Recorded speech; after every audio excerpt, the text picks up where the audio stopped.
So, what would you say in technical terms are the differences between these particular brands? Oh God, you're in danger of getting an incredibly nerdy answer that will mean probably nothing to your audience. So if you're okay with that, I can explain this. Oh, please do. But so first of all, it has to be like we have to talk about categorically. Are you talking about handguns? Or so in terms of self-loading handguns, semi-automatic handguns, almost all of them use the Browning lockwork as it was modified to not require a swinging link. Like starting arguably with the high power, but the high power has a weird thing. But so like the Glock has the same lockwork as a Smith & Wesson SD, as the same, well, not the right, but like mechanically speaking, the same as a Walther, as the HKVP9, as you know most guns. There's some very slight differences, like Beretta, who has a Browning lockwork semi-automatic pistol, also has one that's based on a World War II German falling block.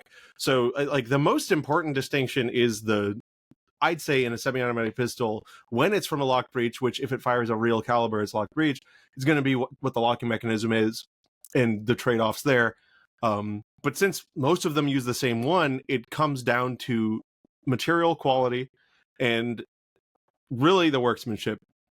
And guns are more art than science, is what I've learned. Because I mean, I do a little bit of gun design, and I am in, you know, I manufacture firearms parts as well.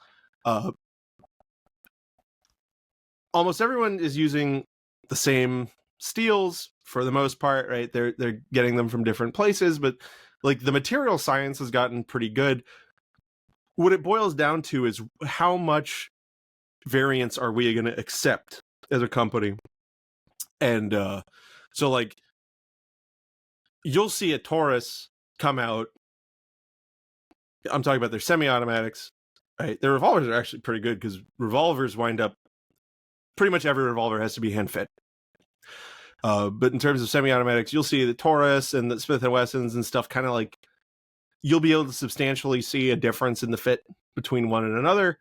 And then also how much time they spend doing surfacing and ergonomic analysis before they commit to a design.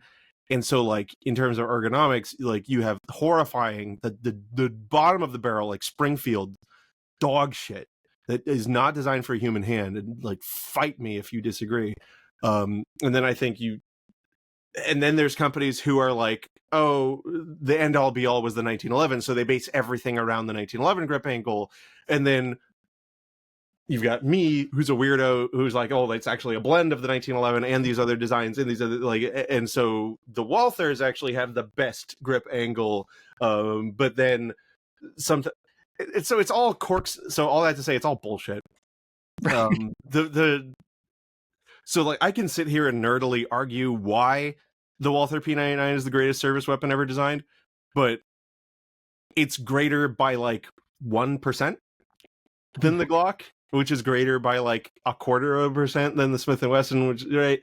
So it's very rare that a company produces a bad gun. I'm talking like in the $400 or above range. Thank God it's gotten to the point where they're pretty much all good. So we're talking about my buddy Trevor Burris. When we were at Cato together, he would ask me to explain the difference between different guns, and I'd sit there for like 45 minutes explaining, and he's like, so this is like when wine people take 2 corks and sniff them and then argue, right? It's like that they're still grapes, they've done about the same, the alcohol content's about the same, but you swear that this one's better. And I'm like, yeah, it's true. But that's handguns. In terms of rifles, there's a big, much wider berth in the operating mechanisms that are in the rifles that are going around today. We've got AR-15 pattern, AR-18 pattern, and AKM pattern is mostly the different stuff we see. And then there's like some real trade-offs and differences. The AR-15, very accurate, very, very reliably, frankly, sealed system that it has some disadvantages when you try to take it outside of its original design footprint. The AKM, intense reliability, that has intense reliability, intense power, incredible disadvantages when you try to take it outside of its footprint, and when you try to do things like mount optics to them, right? Things that ARs like, AKs hate. AR-18 blends them, and the blending is a series of compromises one way or the other in each and every individual design. But it all does come down to the same thing, right? Where most of these are going to be good, but there's only one objective best gun, and it's the Draco. Your reference to the AR-18, just out of sheer curiosity, to help me to understand and put these pieces together in a bit more of an organized manner, what is the difference between an AR-15 and an AR-18 exactly? So this is an AR-10 bolt carrier group, which is the heart of the entire system. It's this being DPMS pattern, it's AR-15 but larger, right? So it's just a big AR-15 bolt carrier group. It has to be linear in this fashion. So this bolt has to travel at least the length of the cartridge. And so that means you have to have a spring and a buffer behind this. So you're going to have a fairly long system. The way it works is also interesting in that there's an internal piston, right? Gas gets dumped in here, which propels the carrier rearward relative to the bolt, unlocks it, gets it going backwards. Really a great system if you are going to have a gun with the magazine forward and a stock back here, right? Because by design, the AR-15 has the weapons recoil completely linear with the barrel, which is then going to be linear with the shooter's shoulder, because this is designed to go into the center of the stock. It's a very good design. The AR-18, we've gotten a lot more compact. It's the same general bolt layout, but we have a little square guy that can have a recoil spring here, so the whole action can fit into the footprint of its travel. So now we can have a folding stock, or we can have a bullpup. We can configure this gun in many, many, many different ways compared to the AR-15 without sacrificing reliability, or without, like AR-15s with the folding buffer tube. You can't fire them when they're folded. You don't have to deal with that on the AR-18. The original AR-18 was short stroke piston, where the gas doesn't enter the bolt carrier at all. But this one is actually the AR-15's internal piston mechanism. And then we've got even more AR-18 designs that use the AK's integral long piston, long stroke piston. So the AR-18 has the bolt of an AR-15, right?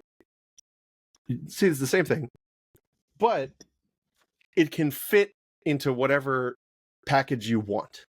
The AR-15 and AR-10 have to go in a tube. Have to, period. End of story. So that's the